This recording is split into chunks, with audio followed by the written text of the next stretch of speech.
When Magic Returns. They had been asked to gather in the Thunderstream airship station beneath Zephyr Heights in its grand departure hall, before the elegant stained glass doors leading out to the landing platform. Asked. That was the word. She disliked the word summoned, saying it just wasn't her way. They stood together, the three of them. A Pegasus princess, a unicorn artisan, and an Earth Pony research student. They looked at each other, uncertainly, even though they had been friends as long as they could remember, because they were also her friends, and she had been increasingly distant of late. Before them, the door swung open, and she strode in. Tall, confident, wearing her gilded crown, petrol, and armored shoes, her flowing mane and tail wafting the call of ethereal forces she alone sensed. The Princess of Equestria walked up to them, alone and without guard or escort, and then she bowed to them. Thank you all for coming. I would have visited each of you individually rather than make you travel here, but time is short. And this is a thing which must be done together. Her horn blazed, and her magic brought forth a blue leather carryall with a double-star cutie mark embossed on it. From it, she brought forth a friendship gem, symbol of her rule and of all she stood for. 3 separate crystals bound into a single setting. A winged circle of emerald, a spearhead horn of blue sapphire, and a lens-like core of clear diamond. She held it briefly in her magic, staring at it sadly. It had already faded, its magic drained away. It was little more than decorative artwork now. Without further words, she placed it on the ground before her friends. With a firm press of an armored forehoof, she broke the gem's setting, splitting it into its 3 constituent pieces, which she then presented, one to each of them, as they stared at her in open-mouthed shock. I need to give these back to you, she said. Because it's going to be up to you now, to remember and pass down what you've learned to the generations that follow, to continue on where I no longer can, to keep alive the spark of friendship in hopes that one day, maybe, I will find those in whom it can burn brightly once more. She bowed to them again, then turned and strode away. Wait! The Earth Pony called. How will we know who to give these to, or when? She paused, looking back and smiled. You will know, she said. Her voice was already insubstantial, like the wind itself. She was fading away, even as they watched. When magic returns, you will light the way. Her smile faded somewhat. But you yourselves will not see it. And then she was gone. The 3 of them looked at each other, at the gemstones held in their hooves. They had already begun to forget why they had gathered there, but they nodded to each other. They were still friends, and they would do what they had to do. They trotted out onto the platform and looked up at the sky. It looked perfectly normal now, clear and blue and dotted with a few clouds with a warm sun shining overhead. Nothing unusual or strange about it, not in the least. And that was what made it so terrifying. Many, many moons later, Sunny Star sat outside, staring up at the ruins of her home. The lighthouse tower had been sheared off and lay in a shattered ruin on the downslope of the promontory. The front door frame of the house was warped, the door immobile. And just looking through the fractured ground floor windows, Sunny could see shattered stone and plaster and dust everywhere inside, just like on the lawn outside. It was gonna take a lot of work putting this place back together, but at least she had friends to help. Hitch and the other ponies had headed up the coast to Maritime Bay City Center to gather other ponies and supplies to help her, leaving Sunny alone at her request with her thoughts, plus her new wings and horn. Sunny flapped the glimmering ethereal wings experimentally. She then peered up at the gleaming insubstantial horn on her forehead. This is gonna take some getting used to, she thought. It was scary, but also kind of exciting, like it always was anytime Sunny set out to learn anything new. First, you knew nothing at all and had no idea where to start, and it was all just completely overwhelming. Then you learned just enough to have a sense of what it was and how little you still knew. Just enough to be dangerous, Dad would say, with that whimsical smile of his. And then you slowly, steadily became an expert to the point where you had to check yourself to look hard for the places where you still didn't know everything yet. At least I have that, she told herself. I know how to deal with the unknown. I can face this. Thanks, Dad. She got up and trotted over to the fence near the cliff edge. She hooked her forehooves over it and stared up at the still darkening sky with its shimmering aural lights. That was gonna take some getting used to as well. The return of magic had given everything a subtle glow, a fringe of extra there-ness, which Sunny could now sense. It had to be what Izzy called ponies as sparkled, a magic reaching out, along with its own dimensions or wavelengths or whatever, connecting ponies to the land and the sky and to each other. That was a lot to take in, even for the pony responsible for it all. This is what I wanted, she told herself firmly. To bring ponies together, to bring magic back. To have friends, good friends who are Pegasus unicorns. And so, at some point, she added in amusement, I'm just gonna have to stop thinking, oh my gosh, what have I done here? And start dealing with it because I want this to work. I'm gonna make this work. I'm sure you will. Sony looked up, surprised. Out of the aural glow overhead, there was a swirling, shimmering flow of glittering light. It flowed downwards from the sky, swirling down and down, finally settling to the ground beside her. Amazed and a little nervous, Sony turned to face it. It became substantial, resolving into a pony-like shape. A pony with wings and a horn just like Sony's, but this pony also had a crown and a golden armored chestplate and shoes. And the mark on the crown and on the pony's flank, it was the same as the mark on Sony's battered blue carryall. The same as the mark that she'd seen on the upper pane of the stained glass doors in the old departure hall in Zephyr Heights, a doubled star. Sony stared in awe at the face smiling down at her. It was familiar. She'd said goodnight to it every night, to this pony and her 5 friends, the old wooden toys sitting on the shelf beside her bed. Twilight Sparkle?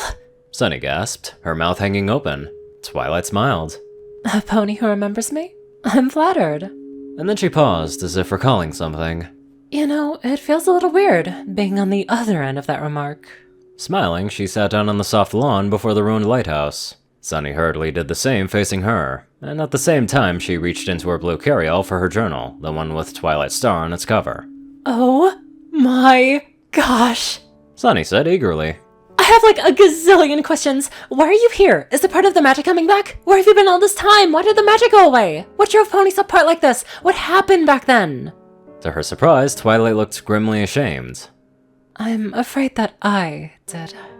You? Sony stared. How? I'm the Princess of Friendship. The Lavender Alicorn said. Or I was, back then. And I like to think I was a very good one. I felt it was my duty to spread the magic of friendship far and wide to ponies and to other creatures as well. And with tons of patience and effort, I finally managed it. Ponies were at peace. There was no more needless fighting or even much bickering. We could devote our resources fully to learning and improving our skills and to make life better for every pony. We traded ideas and inventions, almost more than food and gems, both among ourselves and with the other nations. It was, in a word, nice. She shrugged gently. But? Sony asked uneasily. I forgot, Twilight answered, that when ponies know nothing but peace and plenty, they start to take it for granted. They left all the hard work of friendship and the study of magic to me, the Princess of Friendship, and just got on with day-to-day living. Which isn't wrong in and of itself, except it meant that they no longer understood the true source of friendship. Ponies themselves. Sony nodded. Like we found out. But you mentioned other creatures, other nations. I've been wondering about that. I mean, the stories that I've read about you and your friends, they mention all kinds of mythical creatures. Dragons, griffins, manticores, bugbears, changelings, even crystal ponies. But there aren't any other lands, any other creatures. Just the 3 cities where the 3 kinds of ponies live. Maritime Bay, Bridalwood, and Zephyr Heights. Twilight nodded. Equestria was a land of magic. As the magic faded, most of it slipped away and disappeared, leaving just a bare remnant behind. Your 3 cities are all that is left of the Ponylands, and in another generation or 2, who knows? Even this much might have slipped away as well. Your entire world might have simply disappeared, and you'd never even have noticed it. Sony goggled. All because we forgot about magic? But how could that happen? Sony gestured to her own wings and horns, seemingly formed of magic itself. How could we forget about something as wonderful as this? Because like friendship, Twilight said, magic is hard. It takes patience and diligent work, even for some of the smallest effects. And after a while, ponies stopped seeing it as a pleasure, and it felt it was more of a burden. They felt it was too difficult to be worth the time, and there were plenty of other distractions. She added wryly. I may have had something to do with that as well. As ponies' learning and technological skills improved, their need for everyday magic fell by the wayside. Why bother with a luminescence spell when you could just flick a switch? And why bother actually going to see and talk to some pony in person when you could just send them a text? A what? Twilight eyed her. Ask your friend Pep, she's a natural. She sighed. And over time, ponies became too busy, too preoccupied to maintain the open-mindedness, optimism, and creativity that are so essential for magic, and for friendship. Over time, it all just quietly slipped away. When you don't know what it's like to have a real friend, it's so much easier to be swayed by an influencer or a demagogue, or even just an aggressive bully running a tea shop. Sunny blinked in surprise. You saw that? Mm-hmm. Nice dance moves, by the way. Thanks. Sunny smiled. But when magic started disappearing, what did you do? At first, I didn't even notice it myself. Twilight looked sour. It happened gradually enough that by the time I knew something was wrong, it was almost too late to act. And in my hurry to do so, I got it wrong. I thought if I could just bring the magic of the 3 tribes together and give it a tangible, visible focus, I could make it something to be proud of again, something ponies would want to learn about again, together. Her horn glowed, and she waved a forehoof. In the air before them, 3 shapes appeared, a winged emerald, a spearhead sapphire, and a diamond lens. With another wave, they came together. The friendship gem, Twilight said with wry pride. a combination of crystals infused with the essence of the magic of all 3 tribes. Its gleam eternally symbolized the unification of pony magic and friendship. I brought it with me everywhere, made sure ponies knew what it represented. And Twilight rolled her eyes. it became one more venerated symbol, much as I myself had become by that point. I was the princess of friendship after all, but what did that have to do with the everyday concerns of ponies trying to make a living in an increasingly complex, busy, and divided world? Twilight shook her head. In the end, I was almost too late. The pony tribes were already fractured, isolated from one another. The other lands and realms were already vanishing away, the magic fading, so I did the only thing I could do. I broke the gem back into its constituent parts, returning them to my closest friends at the time, 1 pony from each of the 3 tribes. And I charged them with passing on what they knew of magic and friendship, and with it, the gemstones, each of them carrying on the tradition amongst each of their tribes. The 3 pony cities. Sunny nodded. No offense, but from what my friends and I saw, it doesn't look like they did that great a job. Twilight shook her head sadly. They tried. The Pegasus Princess passed on the gemstone, but not the learning and scholarship behind it, so it ended up little more than a decoration for the royal crown. The unicorn artisan fell on hard times and lost the gem in a bar bet. The scholar did somewhat better. He passed on his knowledge of history, and even the diamond gem, so that it ultimately came down to you. Though not the understanding of what it was, what it represented. Dad? Sunny gaped. He knew the gem was in my nightlight all along? He gave it to me when I was just a little filly. Why didn't he tell me what it was? Twilight looked ashamed. Because I told each of my friends not to. To pass on the gem to the most likely pony that they knew without saying what it was, unless and until it became necessary to continue the tradition. Why? Twilight paused, trying to decide how to put it. There's an old saying, She said at last. A family's greatest treasure never enters through the front door. Can you tell me why? Startled, Sunny thought about it. Because if it's that great a treasure, then it was there all along? Her eyes lit up. Oh wait! Because something that's important never comes from the outside, because it can't! Twilight looked miffed. I'm almost offended by how fast you got that. It took me days to figure out when Princess Celestia hoofed it to me. Rolling her eyes, Twilight went on. Yes, the thing about friendship, true friendship, is that it can never be imposed from without. It has to come from within. From a real need with friends, the need to be with them and help them, and to also feel safe among them. It's not something that you can teach. It's only something that you can show and encourage by being a friend. By creating that safe space for a pony within which true friendship can grow. Sunny looked over her shoulder at the ruined lighthouse. Dad sure did that. There wasn't a day living here that I didn't feel safe and loved. And now I look at it. I am sorry about that. Twilight agreed. It's okay. Sunny said. My friends are gonna help me rebuild it. And now that we have magic again, it should be a lot easier, right? Now that you all have magic. Twilight nodded. Thanks to you and your friends. I'm glad that you have them, by the way. Glad that you all found each other, and I couldn't be happier, Sunny. You turned things around. I was pretty certain that even at the end, that one day I'd be sitting here having this conversation with some pony. I just didn't know who it would be. And I'm so pleased that it was you. A bright, scholarly pony with loads of optimism. You remind me a lot of me, actually, when I was closer to your age. Sunny stared up at her wings, and at her horn. We're not related somehow, are we? Twilight smiled, and reached her forehoof to stroke Sunny's mane. Only in the way that a beloved story deserves to be retold every now and again. Then she looked uncomfortable. Just don't talk to me about a heart-warming tale. Once ponies found out how much I liked it, I had to issue an edict about having new productions of it banned. I mean, they were having hoof fights over who deserved the award for best catering. Sunny laughed. She might be talking to a princess, the princess of friendship herself, yet it felt completely comfortable, much like talking to a very old friend, some pony that she knew and understood very well. So, what should we do now? Sunny asked. And what should I do with these? She gestured to her own ethereal horn and wings. Twilight shook her head. That's not for me to say anymore. Even if parts of the old world return, this is your world now. What you do with it is up to you, and your friends. Smiling, she stood up. Sunny quickly did likewise, looking wistful. Are you leaving again so soon?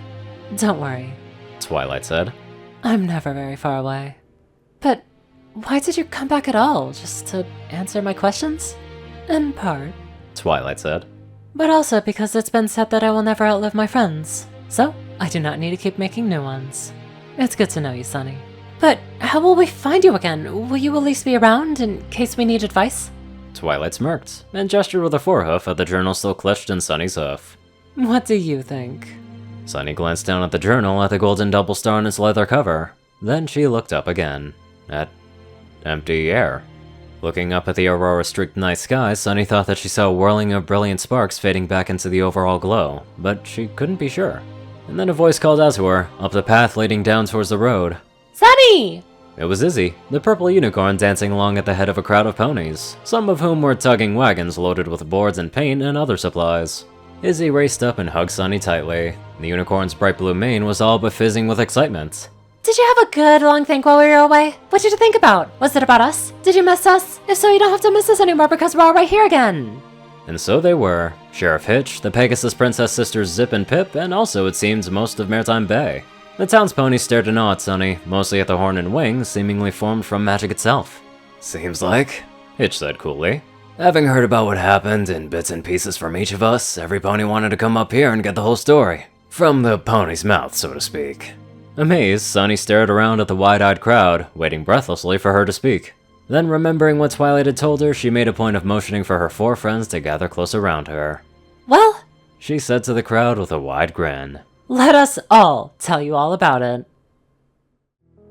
Man, I can't get over how sweet the talk between Twilight and Sunny was. It's just so satisfying and wholesome. It fits so damn well. Anywho, let's get on to our wholesome donators. Top donators: Peter Coulthard, J Tin Man, Darkside, Gauntlet, and only one thing. Zor630, Strix, Rayden, Narwhals, Blackmoonheart, Drake Lovedragon, Pastel Skies, Austin Roland, Crazy Killer 557, Stu Hex, Will, Omicron Lyrae, Daspo, Delta Omega, Jack Adge, Runescythe 9852, Madman Stan, Leslie Prickett, Hudson Norman, Stephen Bingham, Lion God 12, Sorcerer Constantine, Hud Zaza, and many more magical people. Thank you all so much for watching this video and live life to the fullest.